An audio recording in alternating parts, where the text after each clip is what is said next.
to our channel. Today Bible verse in Tamil.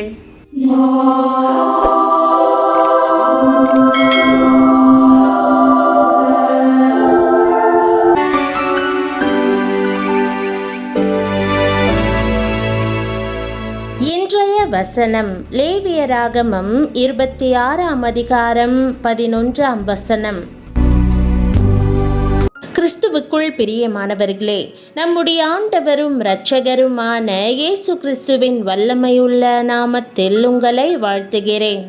நீங்கள் தேவன் பேரில் அன்பு கூர்ந்து அவருடைய வார்த்தையை கனம் பண்ணும்போது அவர் வந்து உங்கள் நடுவில் வாசம் பண்ணுவார், உங்களை வழிநடத்துவார். உங்கள் நடுவில் என் வாசஸ்தலத்தை ஸ்தாபிப்பேன், என் ஆத்துமா உங்களை அரோசிப்பதில்லை என்ற வாக்குதத்த வசனத்தை இன்று நாம் தியானிப்போம்.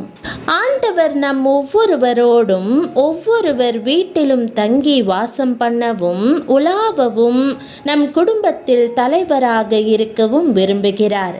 இதைத்தான் இந்த வசனம் விளக்குகிறது. எப்பொழுது இந்த ஸ்லாக்கியத்தை நாம் பெற்றுக்கொள்ள முடியும்? நாம் நம்முடைய வாழ்க்கையை அவருக்கு ஒப்பு கொடுத்து அவருக்கு சொந்தமாகும் பொழுது இந்த ஆசீர்வாதத்தை ஆண்டவர் கொடுக்கிறார்.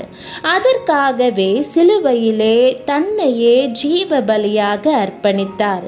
பாவங்கள், அக்கிரமங்கள், கோபங்கள், வைராக்கியங்கள் இவைகள் யாவற்றினின்றும் மன்னிப்பை பெறும்படியாக அவரை நோக்கி யார் யார் அவைகளை எல்லாம் அறிக்கையிட்டு வேண்டிக் கொள்கிறார்களோ அவர்களுக்கு இந்த பாவ மன்னிப்பின் நிச்சயத்தை கொடுத்து ரட்சிப்பின் சந்தோஷத்தால் நிரப்பி அப்படிப்பட்டவர்கள் உள்ளத்திலும் இல்லத்திலும் அவர் வாசம் பண்ணி அவர்களை ஆசிர்வதிப்பார், அவர்களை தமக்கென்று சொந்தமாக்கிக் கொள்வார்.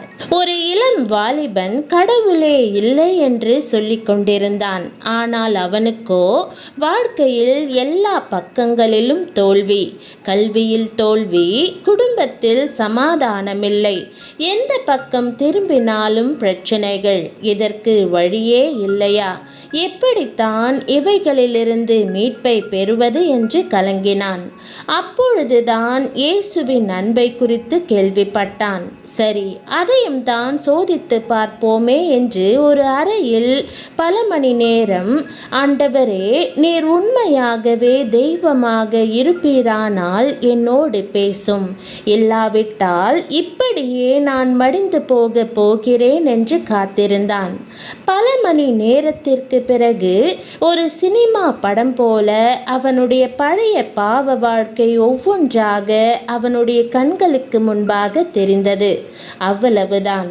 ஐயோ, நான் எவ்வளவு பெரிய பாவி, இதை அறியாதிருந்தேனே என்று ஆண்டவர் முன்பாக கதறி அவன் அழுத பொழுது ஆண்டவர் அவனுக்கு தம் தெய்வீக ரட்சிப்பை, சந்தோஷத்தை, சமாதானத்தை அருளி செய்தார்.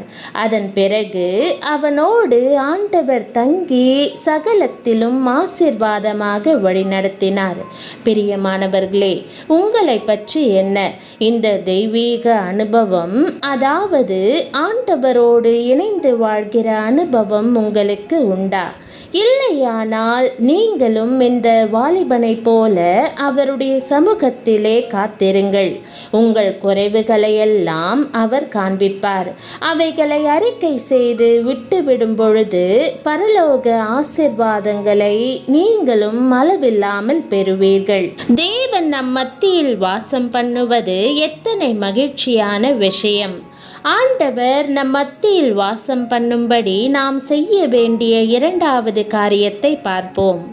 ஆண்டவரை பிரியப்படுத்த அநேக வழிகள் உண்டு. அவற்றுள் எளிமையான ஆனால் வல்லமையான வழி ஒன்று இருக்கிறது. இயேசு, ஒருவன் என்னில் அன்பாயிருந்தால் அவன் என் வசனத்தை கை கொள்ளுவான், அவனில் என் பிதா அன்பாயிருப்பார், நாங்கள் அவனிடத்தில் வந்து அவனோடே வாசம் பண்ணுவோம் என்று சொல்லுகிறார். பிரியமானவர்களே, நீங்கள் ஆண்டவருடைய வார்த்தையை நேசித்து அதை வாசிக்க வேண்டும். அன்றாடம் அதை உங்கள் முதல் வேலையாக வைத்து கொள்ளுங்கள். எழுந்தவுடன் வேதாகமத்தை திறந்து வாசியுங்கள். வந்து உங்களை நிரப்பும்படி உங்களோடு பேசும்படி அவரிடம் கேளுங்கள். நான் உனக்கு போதித்து நீ நடக்க வேண்டிய வழியை உனக்கு காட்டுவேன். உன் மேல் என் கண்ணை வைத்து உனக்கு ஆலோசனை சொல்லுவேன் என்று அவர் வாக்கு கொடுக்கிறார். அனுதினமும் இயேசு நம்மோடு இருப்பது எவ்வளவு பெரிய ஸ்லாக்கியம்! தேவனுடைய வார்த்தையை வாசிப்பதால் நீங்கள் அவரை கனம் பண்ணுகிறீர்கள். உங்கள் நடுவில் வாசம் பண்ணுவதற்கு அவர் பிரியமாயிருப்பார். அதன் பிறகு என்ன செய்வது அல்லது மக்களை எப்படி பிரியப்படுத்துவது என்று கவலைப்பட தேவையில்லை. பயங்கள் எல்லாம் அகன்று போகட்டும். நீங்கள் ஆண்டவரை நேசித்தால் அவர் உங்களோடு இருப்பார், உங்களுக்கு கற்றுக் கொடுப்பார், நேர்த்தியாய் உங்களை வழி நடத்துவார். கொர்நேலியு என்ற ஒரு மனுஷனை குறித்து வேதத்தில் வாசிக்கிறோம். அவன் ஆண்டவரை உண்மையாய் தேடினான். அதனால் தேவன் அவனிடம் தம் ஊழியனாகிய பேதுருவை அனுப்பினார். அவனுடன் பேசி அவன் குடும்பம் முழுவதையும் ஆசிர்வதித்தார். பிரியமானவர்களே, நீங்களும் அதே ஆசிர்வாதத்தை பெற்றுக்கொள்ள முடியும். வேதத்தை வாசியுங்கள், அதை தியானியுங்கள், ஆண்டவருக்கு பிரியமான வாழ்க்கை நடத்துங்கள். அப்போது தேவ பிரசன்னம் எப்போதும் உங்களோடு இருக்கும். கொர்நேலியுவை ஆசிர்வதித்தது போல உங்களையும் உங்கள் குடும்பத்தினரையும் அவர் ஆசிர்வதிப்பார்.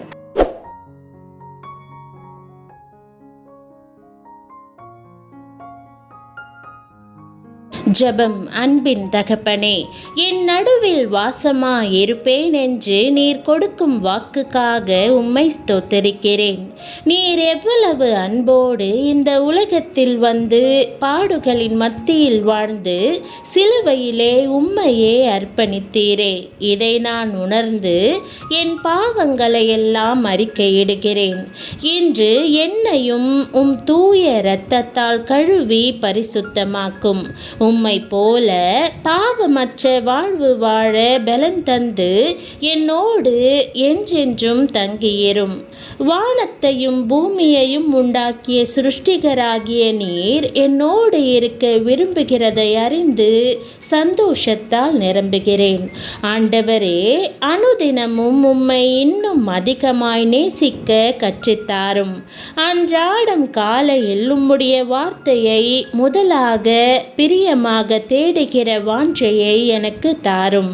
வேத வசனங்களின் மூலம் என்னோடு பேசும், எனக்கு கட்டளையிடும். உம்முடைய அன்பான கண்ணை என் மீது வைத்து என்னை வழிநடத்தும். எல்லா பயமும் என்னை விட்டு விலக உதவி செய்யும். உம்முடைய தெய்வீக பிரசன்னத்தில் எனக்கு இளைப்பாறுதல் தாரும். நீர் வந்து கொர்நேலியுவின் குடும்பத்தை ஆசிர்வதித்தது போல என்னுடைய வீட்டுக்கும் வாரும். எனக்கும் எனக்கு அன்பானோருக்கும் உம்முடைய சமாதானத்தை தந்து ஆசிர்வதித்தருளும். உம்முடைய வார்த்தை எனக்குள் ஜீவிக்கட்டும். என் வாழ்க்கையில் நீர் பிரியமாய் வாசம் பண்ணும் என்று இயேசுவின் நாமத்தில் ஜெபிக்கிறேன் நல்ல பிதாவே, ஆமேன். என் ஆத்துமாவே கர்த்தரை ஸ்தோத்திரி, என் முழு உள்ளமே அவருடைய பரிசுத்த நாமத்தை ஸ்தோத்திரி. என் ஆத்துமாவே கர்த்தரை ஸ்தோத்திரி, அவர் செய்த சகல உபகாரங்களையும் மறவாதே. ஆமேன். தேவனுடைய நாமம் மகிமைப்படுவதாக. ஆமேன்.